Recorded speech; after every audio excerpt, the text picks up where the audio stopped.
lapar banget ada yang kasih, nggak minta, ada yang ajak. Walau Jadi pertolongan tuh selalu ada, datang aja gitu. wa may yattaqillaha yaj'al lahu makhraja.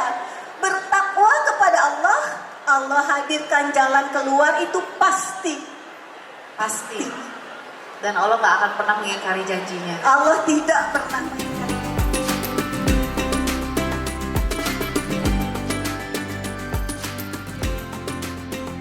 Beliau ini adalah salah seorang pengusaha muslimah yang perusahaannya kalau dulu mungkin pernah atau juga sering mendapatkan cibiran orang ya karena strata ekonominya, karena pendapatannya, karena segala macam. Sekarang beliau ini bisa mendapatkan profil atau juga profit yaitu miliaran rupiah. Masya Allah. Luar biasa. Dan perusahaannya namanya PT Batrisya Herbal Indonesia. Tapi jalan beliau juga tidak mudah.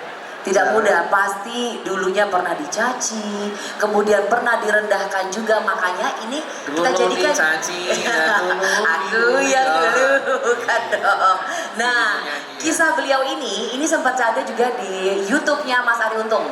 Nah, buat teman-teman nanti kalau misalnya yang di sini belum puas dengan kisahnya, boleh nanti dicek di YouTube-nya Cerita Untung. Tapi yang mau nonton secara langsung dan live sekarang kita akan hadirkan beliau dengan judulnya yaitu Dulu Dibully, Sekarang Dipuji. Dipuji. Ini catatannya kenapa beda? Ulang, 1, 2, 3. Dulu dibully, sekarang dipuji. Dan kita langsung panggil saja beliau, kita panggil dengan sebutan Umi Fatimah Batrisya. Boleh tepuk tangan yang meriah. Umi, Masya Allah. Sehat ya Umi, Masya Allah. Kita ke sini dulu, ini ada Kak Sabil Umi. Assalamualaikum warahmatullahi wabarakatuh. Waalaikumsalam warahmatullahi wabarakatuh. Alhamdulillah, syukurillah, la haula wala quwwata illa billah. Inilah orang yang tawadu ya. Jadi walaupun beliau punya pengalaman yang Masya Allah, tapi bercerita di hadapan orang banyak ini, beliau aja ngerasa gugup gitu. Betul. Karena kenapa? Beliau sangat mikir gitu, kira-kira yang mau disampaikan apa. Terus udah gitu harus memberikan manfaat. Masya Allah. Nah, kalau kita berbincang sedikit Umi ya, izin untuk menambahkan bahwa beliau ini mempunyai nama yaitu Fatimah Az-Zahra, di mana beliau adalah seorang pengusaha di bidang produk kesehatan dan kecantikan yang menjadi viral karena kisah hidupnya yang menginspirasi banyak orang. Masya Allah. Dan beliau mulai bisnisnya ini bisa dikatakan dari nol, bahkan pernah mengalami kesulitan ekonomi hingga kelaparan. Masya Allah. Kita nanti akan ulik ya kisahnya. Dan kemudian juga kalau sekarang itu bisa diinformasikan juga di buku beliau, akhirnya beliau bisa menceritakan juga bahwa akhirnya bisa mendapatkan omset miliaran tanpa modal. Nah, Masya Allah. Omset miliaran tanpa modal, Masya Allah. Tapi Kak Sabil, kalau cuma kita nih yang mengulik kayaknya kurang pas. Kita harus panggilkan wanita yang satu ini juga memberikan akan mengaduk-aduk emosi. Aduk-aduk emosi. Ini siapkan tisu. Siapkan tisu. Siapkan tisu, kemudian hand sanitizer. Kok hand sanitizer? Jadi langsung aja kita panggil ya. Tepuk tangan untuk Fenita Ari. Waalaikumsalam. Tepuk tangan dong buat Fenita Ari. Move on fast gitu ya. Jadi mudah-mudahan nih buat kita yang mungkin masih belum move on juga, masih begitu-begitu aja, insya Allah bisa terinspirasi dari cerita beliau. Amin. Umi, apa kabar Umi? Alhamdulillah, kabar sangat baik dan bahagia. Masya Allah, sebelumnya kita mengucapkan jazakillah khair atas kehadirannya di tengah kesibukan waktunya yang luar biasa, mau menyempatkan hadir di sini untuk bercerita tentang kisah beliau yang luar biasa. Masya Allah. Baik, Umi ini adalah pengusaha dari produk kesehatan yang luar biasa, mungkin semua pada kenal, pada tahu ya, Batrisya Herbal. Nah ini dia, kantong-kantongnya udah pada dibawain semua. Nah ini mungkin lebih kenal lagi, ini adalah produknya beliau, dan beliau juga sebagai penulis buku yaitu Omset Miliaran Tanpa Modal. Tuh, ada yang mau nggak? Omset miliaran tapi nggak usah pakai modal. Mau kan? Saya juga mau.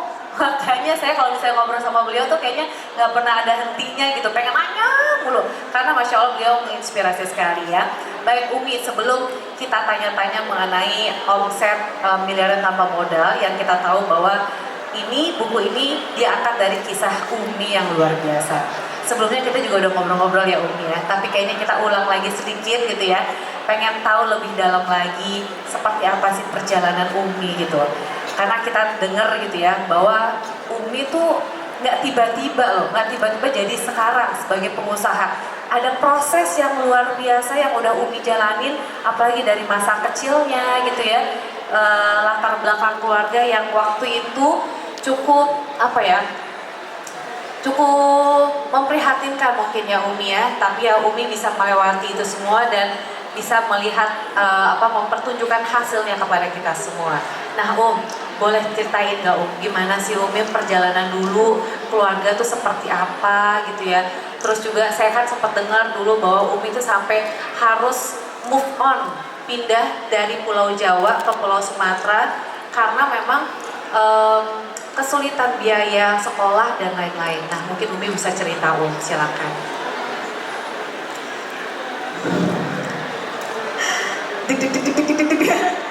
Iya, jadi Fatimah Az-Zahra itu orangnya minderan sebetulnya, jadi sedikit ya. Minderan, kalau diminta ke depan demam panggung, kemudian jangankan ke depan panggung dulu ya, mau bertanya aja itu ini kayaknya jeder gitu, takut, malu gitu.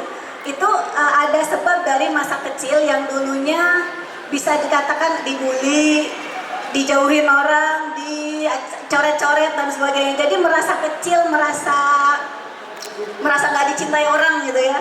Jadi dulu itu sampai ke Lampung, sekolah di panti asuhan. Di panti asuhan Lampung itu alhamdulillah dapat makan. Jadi sampai ke Lampung itu sebetulnya ayah masih ada, tapi sudah sakit berat. Kita untuk makan aja sudah sulit gitu. Jadi sudah masuk duafa, ikutlah ke panti asuhan, ikut paman. Di panti asuhan berapa bulan kemudian dapat kabar ada yang bisik-bisik datang dari Pulau Jawa, ada yang bisik-bisik Ipat jangan tahu. Ipat itu panggilan Fatimah ya, orang Sunda itu depannya suka pakai i. Jadi namanya Fat, Ipat. Namanya Mas, Imas. Mas Ruroh, Imas. Gitu ya. Jadi Ifat jangan tahu, lalu nangis. Kata saya, bapak ini ayah saya, padahal belum dikasih tahu. Tapi udah feeling Umi. Feeling banget gitu. Jadi entah kenapa itu feelingnya sampai yakin gitu. Saat dulu kan belum ada WhatsApp, belum ada apa ya ya. Jadi benar-benar telepon langsung gitu dari Pulau Jawa gitu ya, keluarga kasih tahu ke paman saat itu berarti ya? Iya, paman dan bibi bisik-bisik gitu. Dan saya kebetulan lewat gitu. Ifat nggak usah tahu, terus nangis. Gitu. Itu tuh kayak saya belum pernah terakhir kan ketemu waktu berangkat ya. Mau pulang juga nggak mungkin. Lewatin laut kan mustahil ya. Jadi saat itu mikir, saya sekarang udah yatim gitu. Gimana nasib ibu saya, adik-adik saya miskin, adik-adik masih kecil. Yang paling kecil itu umur 2 tahun kayaknya, kurang setahunan lah, setahunan. Jadi yang kebayang itu sampai saking sedihnya saya ke sumur nimba giur gitu. Jadi untuk ngilangin rasa sedih itu ya, rasa seluruh badan itu panas sakit, kayak gelisah aja, duduk salah, berdiri salah, ini kenapa ya? Ternyata itu mungkin firasat ya. Firasat ya. Nah berarti saat itu ketika Umi nggak bisa langsung pulang ya, jadi ya sudah menghadapi itu semua seorang diri saat itu ya. Terus juga tanpa ada sosok ibu yang mungkin saling menguatkan lah, antara Umi yang menguatkan ibu atau sebaliknya juga seperti itu. Berarti kan benar-benar saat itu posisinya sendiri banget ya. Nah itu apa yang Umi lakuin gitu sampai akhirnya Umi kuat gitu ya, sampai akhirnya ada waktu untuk balik lagi ke Jawa. Saat itu pertama saya nggak mau ngerepotin gitu ya. Jadi kesedihan saya jangan terlalu nampak gitu kan, karena kalau paman saya tahu saya terlalu sedih, mungkin kan akan repot harus nganterin saya pulang kan. Jadi saya berusaha, saya bilang Allah Engkau maha ada, Engkau maha baik, jagain keluarga saya. Karena ada atau tiada ya, sebetulnya kan yang ngejagain Allah ya. Gitu. Itu aja sih mungkin. Karena paham banget ketika itu memang ada kesulitan biaya. Jadi kalau misalnya tahu Umi saat itu dalam keadaan sedih atau apa uring-uringan, pasti kan paman juga jadi pikiran juga. Tapi Umi lebih memilih untuk menahan diri sampai akhirnya Umi berapa lama bisa Hampir kembali? 2 tahun kemudian, 1,5 tahun baru dijemput sama kakek dan ibu. Jadi 1,5 tahun itu udah benar-benar tidak ketemu sama Iya. keluarga. Jadi pulang itu kuburan sudah rata ya. Jadi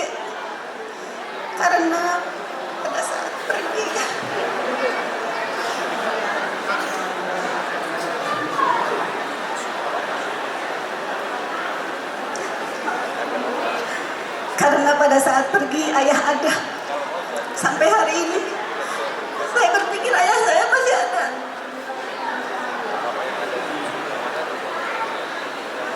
Kemudian tinggalnya di kobongnya terbuat dari bambu dan kayu. Itu kan dingin tuh ya, masuk Angin-angin tuh masuk angin gitu ya. masuk ya. Jadi tuh suka tiba-tiba ada yang nyelimutin, rasanya itu apa? Dan berasa nyata gitu.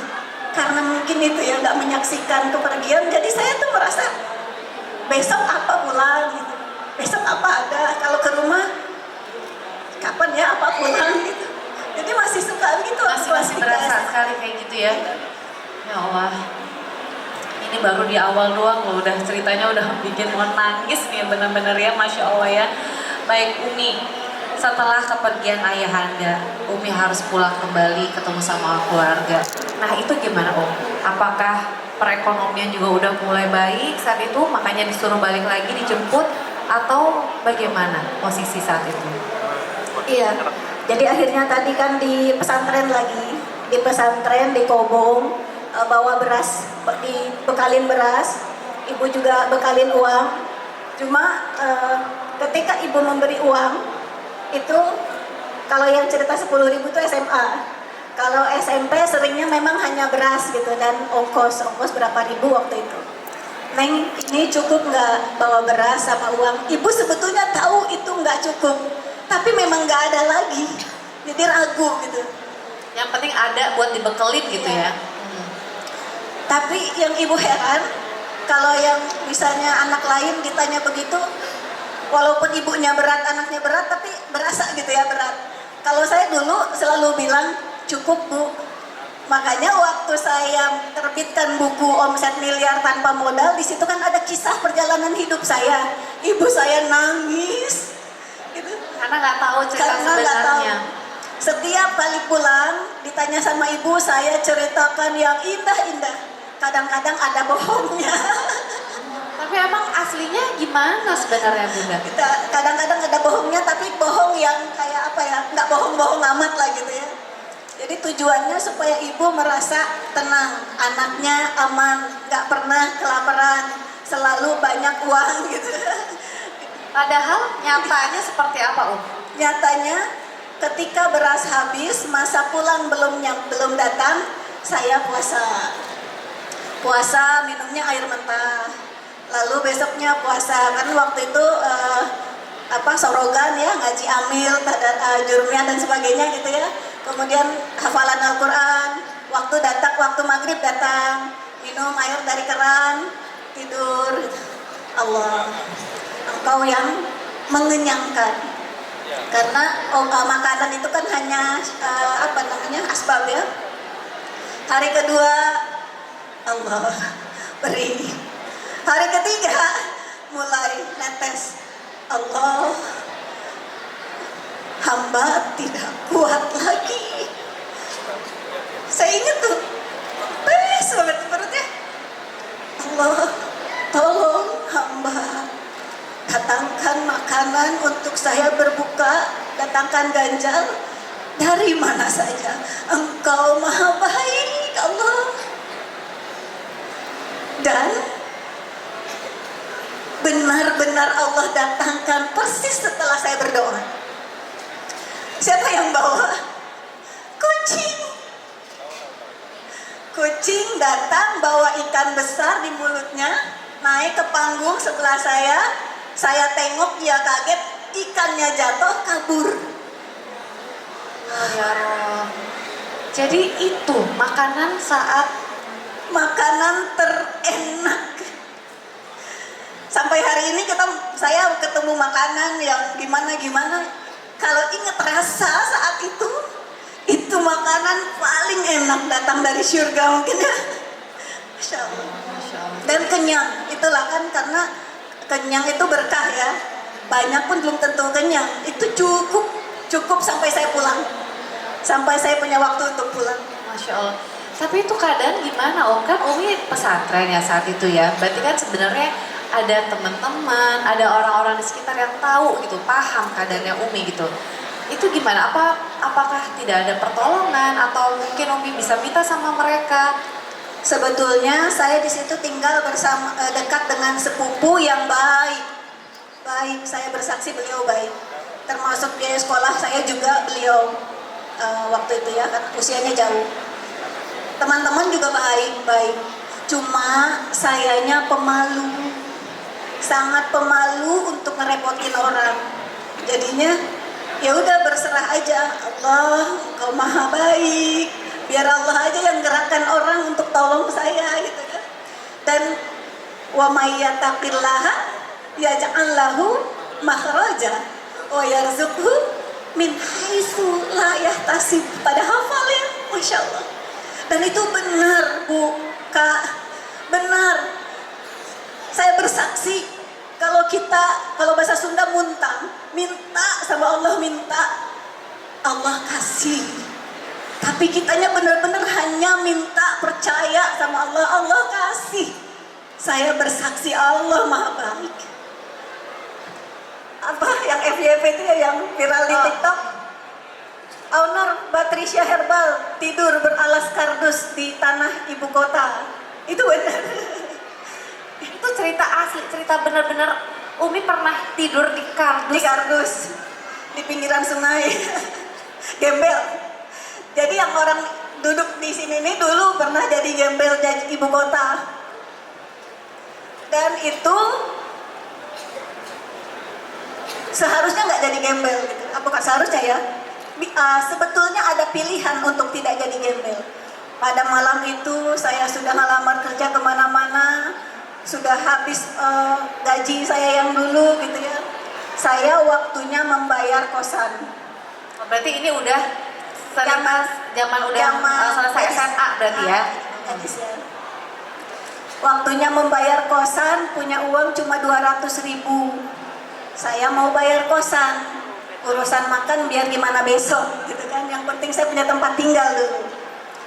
Tetangga kos saya sebelah baru melahirkan, tiba-tiba nyamperin saya, Fat, pinjemin saya uang buat bayar kosan. Saya mau diusir sama ibu kosan karena udah telat lama dan suami saya belum dapat pekerjaan. Nanti kalau suami saya udah dapat pekerjaan saya bayar. Langsung saya cuma punya uang segitu. Saya diem gitu. Pak, saya baru melahirkan. Iya, udah mati saya. Ibu-ibu baru melahirkan, mana kuat jalan tengah malam bawa bayinya tengah malam. Misalnya jadi gembel gitu kan. Allah uji lagi. Allah, hamba yakin yang menggerakkan ibu ini ke sini Allah. Ya kan? Semua yang terjadi di kehidupan kita adalah kerjaannya Allah. Ya, gak usah dibayar. Doakan saya. Saya berikan, saya bungkus pakaian. Saya jadi gembel di tanah ibu kota. Jadi Umi yang memilih, Umi berikan bantuan kepada tetangga Umi yang baru melahirkan. Berarti Umi nggak ada tempat tinggal? Nggak ada tempat tinggal, tapi maha baiknya Allah.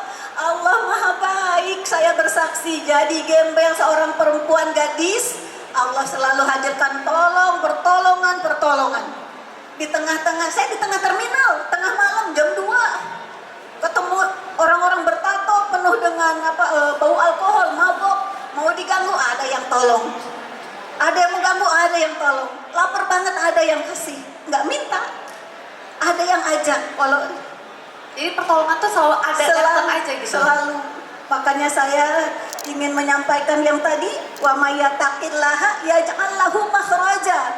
Bertakwa kepada Allah, Allah hadirkan jalan keluar itu pasti. Pasti. Dan Allah nggak akan pernah mengingkari janjinya. Allah tidak pernah mengingkari janjinya. Saya bersaksi. Karena kalau pakai logika, saya kelaparan, nggak minta sama orang, mati dong lo, ya kan? Kalau kita diam aja mati lah, enggak. Saya diam aja nggak minta sama orang, Allah datangkan. Saya di terminal, enggak, saya nggak minta sama orang, tiba-tiba ada yang ngajak makan. Lalu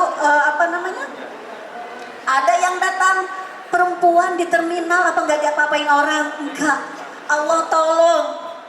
Allah tolong selalu, Allah tolong. Ketika di sini Allah. Masya Allah, itulah yang harus kita kuatkan ya. Terkadang kita sebagai manusia itu merasa lebih pinter, merasa bahwa bisa. Kadang juga kita memilih misalnya pekerjaan gitu ya, salah satunya. Udah jelas pekerjaan ini mungkin tidak diridhoi Allah gitu. Tapi kita bilang, ya gimana kalau misalnya mau keluar dari pekerjaan ini, aku rezekinya dari mana? Aku hidupnya gimana? Padahal semua rezeki, semua perjalanan hidup kita Allah udah atur semuanya. Tapi Ikhtiar itu wajib ya. tetap ada ikhtiar, walaupun kita minta tetap ada apa yang harus kita lakuin gitu ya. Ikhtiar itu hukumnya wajib. Jadi ketika kita ikhtiar itu memenuhi kewajiban dari Allah, bukan untuk mendapatkan apa yang kita mau. Karena ketika kita ikhtiar bisa nggak dapet kalau Allah nggak mau kan. Tapi kalau kita ikhtiar karena Allah, kita ikhtiar untuk menggugurkan kewajiban, Allah yang kasih gitu. Masya Allah, daging banget ya, benar-benar daging banget. Ikhtiar itu adalah suatu kewajiban kita sebagai manusia. Tinggal Allah akan kasih gitu ya. Itu kayak ya misalnya kita ngelakuin apapun gitu ya. Misalnya kita tahu ini wajib memang harus dilakuin. Nanti Allah akan kasih gitu ya. Kalau kita nggak ikhtiar ya gimana Allah mau kasih gitu ya. Terkadang orang suka gitu juga. Oh ya udahlah saya mau santai aja, saya mau doa aja gitu. Nggak ada ngelakuin apa-apa juga nggak akan kayak gitu ya. Bunda Siti Hajar. Ya kan? Betul. Kurang soleh gimana? Solehah, dekat sekali dengan Allah. Dan di kondisi yang secara logika nggak mungkin ikhtiarnya berhasil kan? Kalau kita orang yang tidak menganggap ikhtiar itu wajib, ya udah duduk, Allah tolong gitu kan? Tapi tidak, Bunda Siti Hajar bolak-balik sampai Allah kasih. Akhirnya ya. Jadi bolak-baliknya Bunda Siti Hajar bukan karena yakin apa yang dicari ada. Betul. Tapi minta sama Allah itu salah satu caranya dengan ikhtiar. Dan Masya Allahnya lagi, kita tahu bahwa Siti Hajar itu kan dia bolak-balik gitu ya. Malah bukan ketemu di tempat tujuan yang dia bolak-balik Di tempat yang dicari. Di tempat yang dicari, tapi di tempat yang dibutuhkan. Yang dibutuhkan. Dimana di situ ada Ismail, Nabi Ismail yang udah menendang ya, hentak-hentakan kakinya di tanah, dan keluarlah air zam-zam. Dan Masya Allah sampai sekarang. Allah sekalinya kasih, Masya Allah. Nyari di mana, dikasihnya langsung ke sumber. Kan Bunda Siti Hajar mencari untuk Nabi Ismail kan? Ya, betul. Langsung dikasih di Nabi Ismailnya kan? Masya Allah, Masya itulah Allah. ya kebesaran Allah ya. Makanya kita sebagai manusia udah hanya bertakwa. Karena orang-orang yang bertakwa itulah yang insya Allah juga akan selalu diridhoin sama Allah. Nah, sekarang kita mulai masuk nih. Kita masuk ke ikhtiar selanjutnya dari Umi Fatin. Dimana tadi kita dengar gitu ya bagaimana perjuangan yang begitu berat gitu. Yaitu dia ya, Allah pasti akan memberikan ujian ke hamba-hambanya yang memang sesuai gitu. Nah, Umi Fat ini sudah melewati ujian-ujian dari Allah yang Masya Allah banget gitu ya. Terus akhirnya bagaimana Umi? Kok bisa Umi duduk di sini menceritakan kisah Umi sambil membuktikan Umi sudah punya PT yang luar biasa, produk herbal kesehatan yang luar biasa, yang ini juga bermanfaat untuk banyak orang. Ini awal ceritanya seperti apa, Bu? Pada saat saya membangun perusahaan yang saat ini alhamdulillah, itu niatnya bukan untuk jadi orang kaya pada saat itu. Jadi saat itu saya Allah kasih anugerah berupa penyakit yang kata dokter kalau tidak segera dioperasi bisa lewat. Kalimat itu kayak gitu, saya harus operasi, uangnya dari mana? Oh, berarti Umi yang sakit saat itu? Ya, saya sakit berat, pendarahan banyak. Saya saat itu ngajar di kampus, di SMA, SMP dan sebagainya. Itu di sekolah tiba-tiba gemeteran, mulai lagi nih pendarahan, pulang. Saya berpikir, Allah Maha Baik. Kalau Allah izinkan saya panjang umur, berarti ini ada pesan. Saya suruh ngapain sama Allah? Kok saya dikasih sakit begini? Lalu saya belajar. Saya sempat wasiat-wasiat sih. Kalau saya meninggal, tolong sampaikan maaf saya, ini itu sudah berwasiat. Itu tetap persiapan ya dari sisi ini. Saya memastikan, alhamdulillahnya saya bukan orang dalam kondisi sulit pun saya berusaha untuk menghindari utang. Karena salah satunya itu, saya takut tiba-tiba Allah ambil. Lalu saya belajar tentang pengobatan herbal. Daun binahong banyak di sekitar kita, ternyata bagus banget buat kesehatan. Nah, Umi tahu dari mana, kalau ada binahong, ada apa, dan saya sempat dengar bahwa Umi sebenarnya yang mungkin jadi pelopor juga saat itu adalah VCO ya? Bisa dikatakan termasuk pelopor. Iya, begitu. Karena sempat booming banget gitu ya, semua orang-orang cari VCO gitu. Nah, itu ternyata alhamdulillah Umi yang mempelopori juga gitu ya, dengan dari salah satunya ya. Nah, ini ceritanya gimana, Om? Iya, jadi qadarullah, di sebelah saya itu ada warnet. Saya ngontrak yang sebelahnya warnet.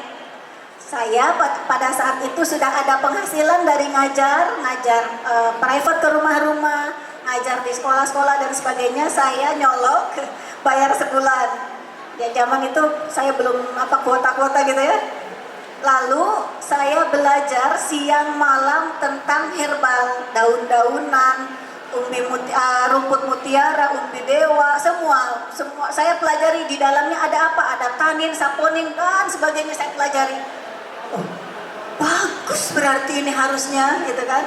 Lalu saya belajar juga tentang asam laurat yang di dalam ASI. ASI mengandung asam laurat. Asam laurat masuk ke dalam tubuh menjadi monolaurin. Monolaurin kalau masuk ke dalam pankreas yang rusak, pankreasnya aktif lagi. Insya Allah ya, pankreasnya bisa diobatin lalu bisa menghasilkan insulin. Kalau insulinnya normal maka orang diabetes bisa sembuh. Wow, asam laurat ini bagus ya. Ada di mana aja? Ternyata selain di ASI, ada di minyak kelapa murni. Minyak kelapa yang prosesnya bukan dipanaskan. Kalau dipanaskan asam lauratnya sedikit karena kebakar. Jadi bersisa tinggal sedikit. Kalau zaman dulu kita pakai minyak keletik, ya minyak keletik aja itu bagus banget. Buat kulit, dulu dipakai buat pengobatan dan sebagainya. Karena memang mengandung asam laurat. Asam lauratnya sekitar 20-25%. Kalau cara membuatnya itu sampai membuat minyak ini benar-benar virgin, tanpa enzimatis, tanpa pemanasan, tanpa bahan kimia, asam lauratnya tinggi banget. Lebih dari setengah daripada minyak. Oh, saya bilang, kelapa ada nih di belakang rumah. Alhamdulillahnya ibu punya kelapa. Lalu saya memeras santan, terus produksi sendiri gitu, membuat VCO, betul, buat diri sendiri. Minum binahong, virgin coconut oil dan sebagainya. Allah izinkan sembuh. Allah izinkan sembuh saya bisa jalan normal.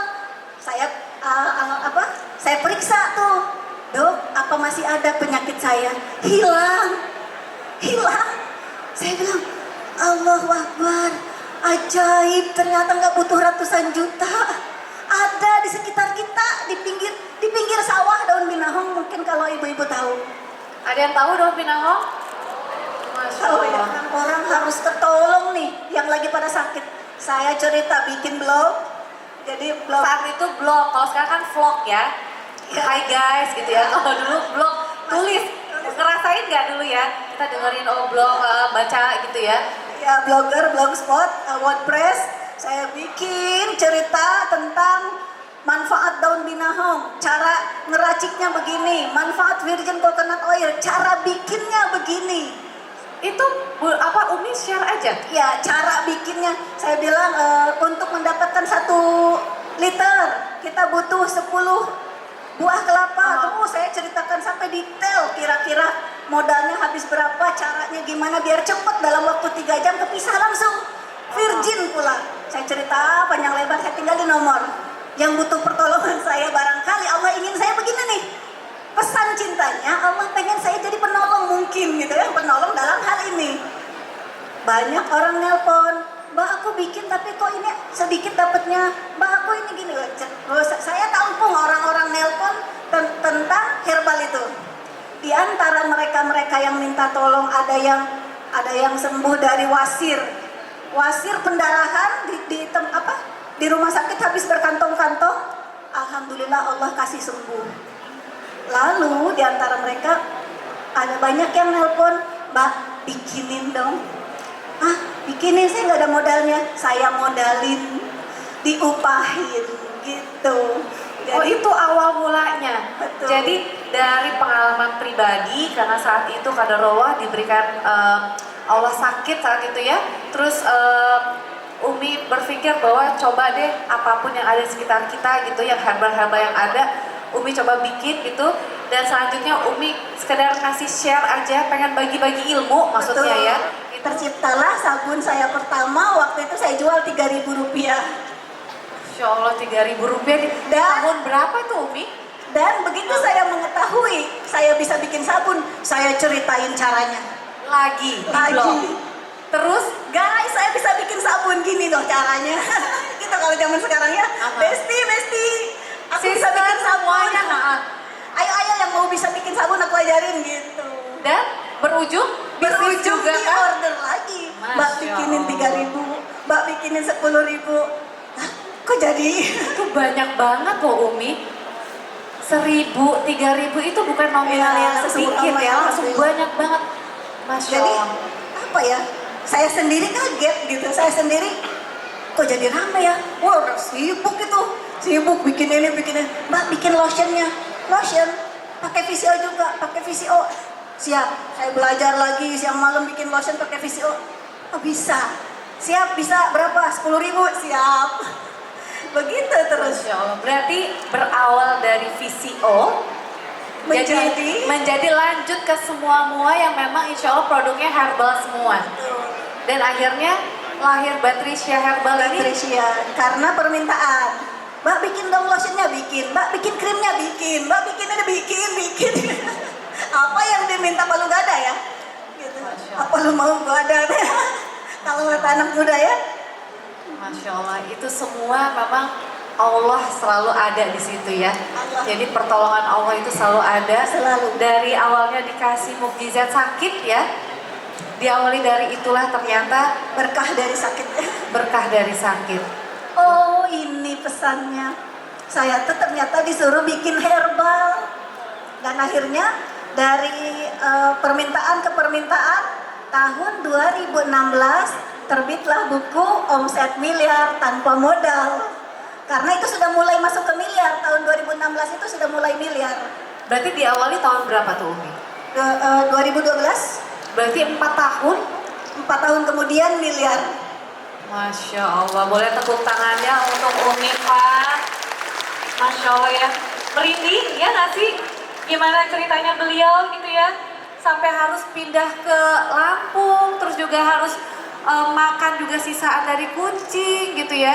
Tapi akhirnya dari 2012 mulai, 2016 omsetnya udah sampai miliaran.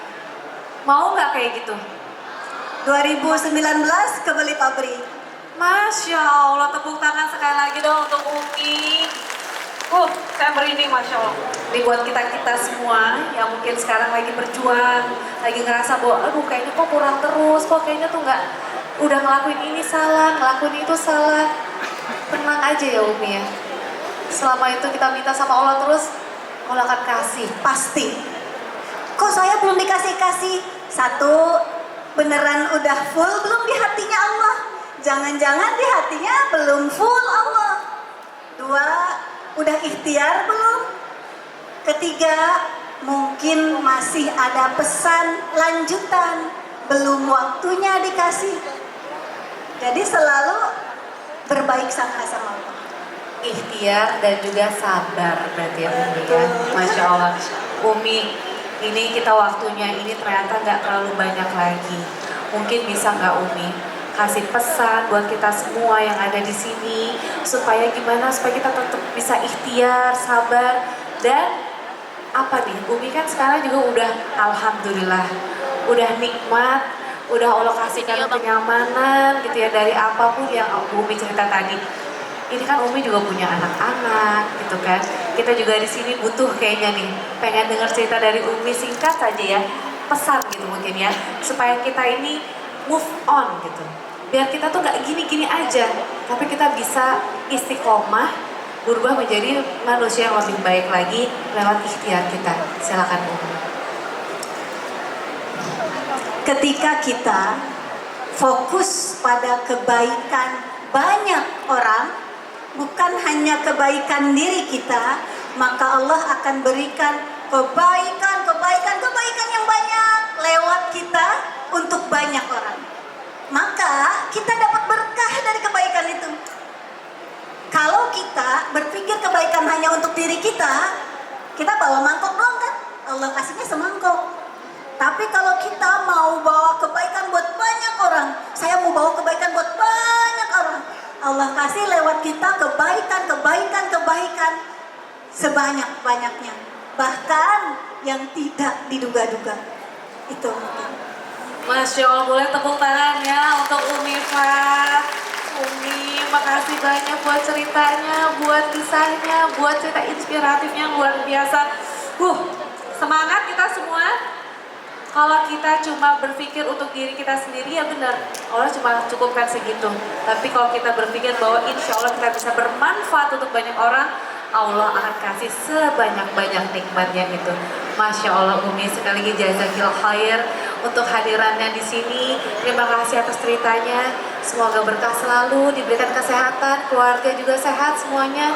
Dan insya Allah bisa kembali lagi ke sini biar bisa sharing-sharing lagi sama kita.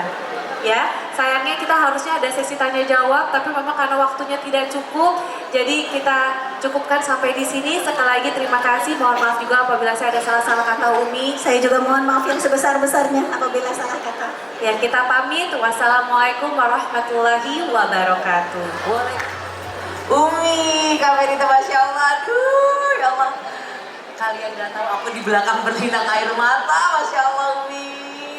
Aku satu pesan yang aku ambil dari kisah Umi, do good, you will get good. Bener ya? Berbuat baik maka kamu akan dapat kebaikan juga, Masya Allah. Sekali lagi tepuk meriah untuk Umi Khotimah dan Kak Medita Ari. Masya Allah, kita foto. Allahu Akbar, Allahu Akbar, Masya Allah. Oke. Terima kasih. Sehat selalu Umi Kak Medita, terima kasih banyak ya sayang. Terima kasih banget.